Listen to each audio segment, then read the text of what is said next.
தெய்வத்தின் குரல் 3ஆம் பாகம். தன் கையே தனக்குதவி, கண்டனமே பாராட்டு.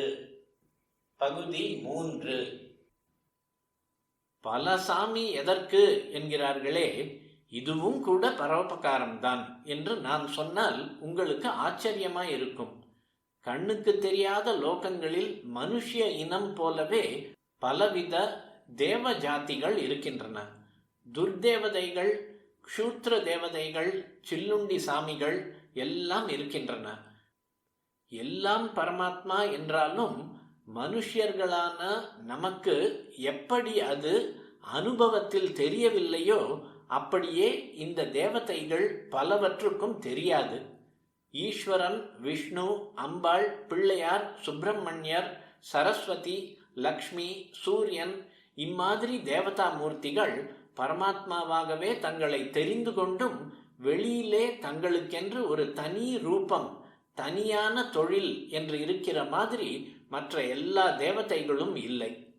குறிப்பு: ஒரே பரமாத்மாவை பல மூர்த்திகளில் உபாசிப்பது குறித்து தெய்வத்தின் குரல் முதற் பகுதியில் உள்ள இஷ்ட தேவதை, 2ஆம் பகுதியில் புராணம் என்ற உரையிலுள்ள தெய்வங்களுள் வேதம் ஏன், ஒன்றே பலவாக ஆகிய உட்பிரிவுகளும் தேவதைகள் குறித்து முதற் பகுதியில் தேவர்கள் என்ற உரையும் பார்க்க, அங்கு கூறிய விஷயங்கள் விடுத்து இங்கு மேலே சொல்கிறோம். அவை ஈஸ்வரனின் சர்வலோக சர்க்காரில் இருக்கிற கோடானு கோடி சிப்பந்திகளாக மட்டுமே இருக்கின்றன. இயற்கை இயற்கை என்று நாம் சொல்லிக் கொண்டிருப்பதன் ஏராளமான சக்திகளில் கொஞ்சம் கொஞ்சம் அவற்றின் துவாரா நிர்வகிக்கப்படுகிறது. மனுஷ்ய ஜீவர்களில் கெட்டவர்கள் நல்லவர்கள் என்று இருவிதமாகவும் இருக்கிறோமோ இல்லையோ. மிருகங்களிலும் துஷ்ட மிருகங்கள் சாதுவானவை என்று இருக்கின்றனவோ இல்லையோ. இப்படியே நல்ல தேவதை துர்தேவதை, பெரும்பாலான ஜனங்களைப் போல நல்லதும் கெட்டதும் கலந்த தேவதை எல்லாம் உண்டு. ஆராதித்தால் நல்லது செய்வது, ஆராதிக்காவிட்டால் நல்லது செய்யாமல் வெறுமனே இருப்பது, வெறுமனே மட்டும் இல்லாமல் கெட்டதே செய்வது, சாத்விக ஆராதனையால் சந்தோஷப்படுவது, ராஜச தாமச வழிபாடுகளாலேயே பிரீத்தியுறுவது, மந்திரபூர்வமாக பிடிபடுவது, பூசாரியின் அனுஷ்டானத்தில் பிடிபடுவது என்றெல்லாம் பலவிதமான தேவசக்திகள் இருக்கின்றன. காத்தாயி, காட்டேரி, கருப்பண்ணசாமி, வீரன், முனி, இருளன், ஐயனார் எல்லாம் இருக்கிறது. இவற்றில் சாத்விக ஸ்டேஜில் இருப்பவர்களுக்கு சாத்விக தேவதையாக இருந்து கொண்டு தாமசமான ஜனங்களுக்கு தாமசமாக இருக்கிறவையும் உண்டு. நைவேத்தியத்திலும் இவற்றின் தரத்தை பொறுத்து வித்தியாசம் உண்டு. பலி, கிலி முதலியவற்றாலேயே திருப்தியாகிற தேவதைகளும் உண்டு.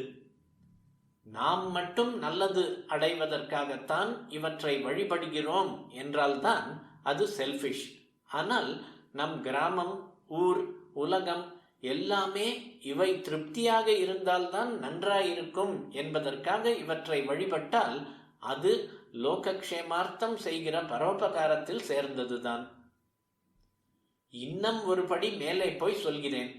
நம் சொந்த நலன், உலகத்தார் நலன் ஆகியவற்றை மட்டும் பாலிதீசம் என்று சரியாகவோ தப்பாகவோ சொல்லப்படுகிற இந்த பலசாமி பூஜை பூர்த்தி பண்ணுவதோடு நிற்கவில்லை. அந்த தேவதைகளின் நலனையும் பூர்த்தி பண்ணுகிறது. அவற்றில் பெரும்பாலானவை பூர்ணத்துவம் பெறாதவையே என்று சொன்னேன் அல்லவா. அவையும் ஈஸ்வர சிருஷ்டியைச் சேர்ந்த ஜீவன்கள்.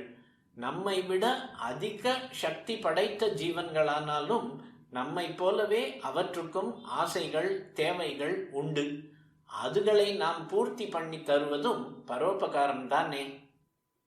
மற்ற மதங்கள் இந்த லோகத்திலே இருக்கிற கண்ணுக்கு தெரிகிற மனுஷ்ய மிருகாதிகளுக்கு பிரீத்தி பண்ணுவதை மட்டுமே பரோபகாரம் என்று சொல்கின்றனவென்றால், நம் மதம்தான் அதற்கும் மேலே போய் இந்த லோகத்தை சேராத லோகாந்தரங்களை சேர்ந்த இன்விசிபிள் ஜீவன்களுக்கும் பிரீத்தியாக இப்படி வைதிக ஹோமத்திலிருந்து பூசாரியின் படையல் வரையில் அநேக வழிபாடுகளை வைத்து பரோபகார எல்லையை இன்னமும் விஸ்தாரம் பண்ணி இருக்கிறது என்றே எனக்கு தோன்றுகிறது.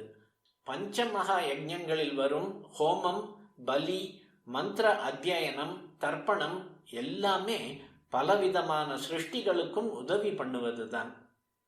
ஏக பரமாத்மா தான் இத்தனை வித ஜீவராசிகளாகவும் தேவதைகளாகவும் இவற்றை பூஜை பண்ணும் மனுஷியர்களாகவும் ஆகியிருப்பதை நம் மதம் திருப்பி திருப்பி சொல்லிக் கொண்டுதான் இருக்கிறது. இந்த நினைப்பு அடியோடு துண்டித்து விடக்கூடாது என்றுதான் எந்த தேவதையை வழிபட்டாலும் அதுவே சுவாமி என்கிற மாதிரி சர்வ சக்தி, சச்சிதானந்த ஸ்வரூபம் என்றெல்லாம் சொல்வது.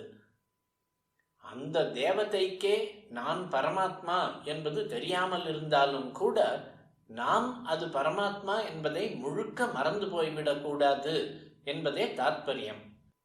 அதாவது பல சாமி இல்லை, ஒரே சுவாமியைத்தான் ஒவ்வொரு ரூபத்துக்குள்ளும் அந்தர்யாமியாக நினைக்கிற பாவமே இது.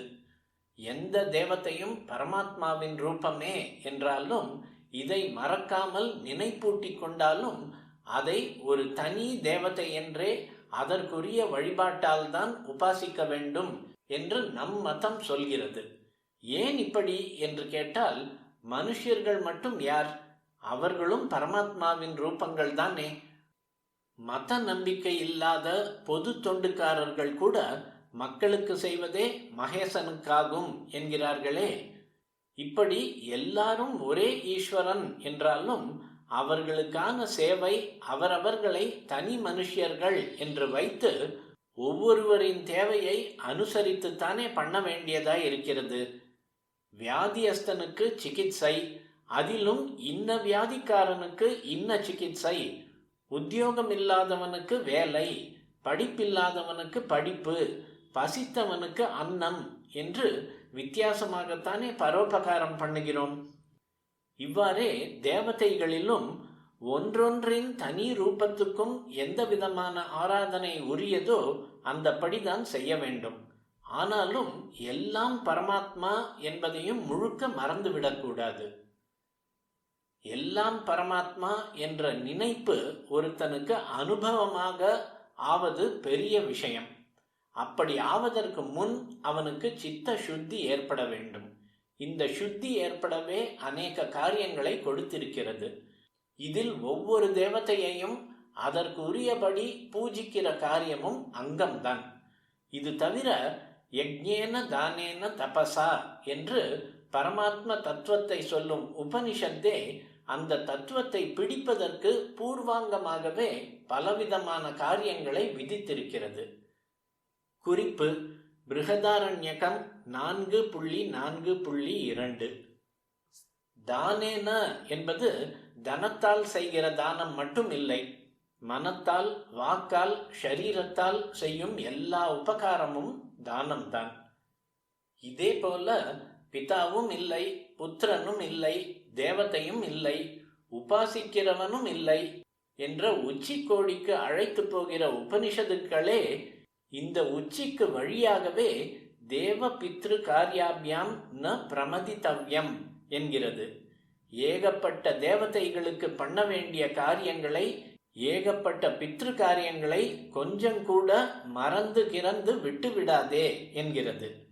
தத்துவார்த்தமாக, சிம்பாலிக்கலாக தேவதைகளின் புருஷன், பெண்டாட்டி, பிள்ளை, குட்டி என்று வைத்திருப்பது மட்டும் இல்லை, வாஸ்தவமாகவே தேவ ஜாத்தியை சேர்ந்த பல சிருஷ்டிகள் மனுஷ்ய ஜீவன்களைப் போலவே இப்படிப்பட்ட உறவுகளில் சம்பந்தப்பட்டிருக்கின்றன.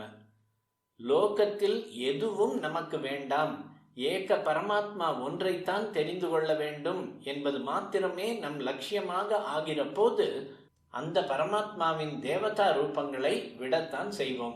அதே போல லோகத்தில் இருக்கிறவர்களுக்கு சேவை பண்ண வேண்டும் என்கிற எண்ணமும் அப்போது விட்டு போய்விடும்.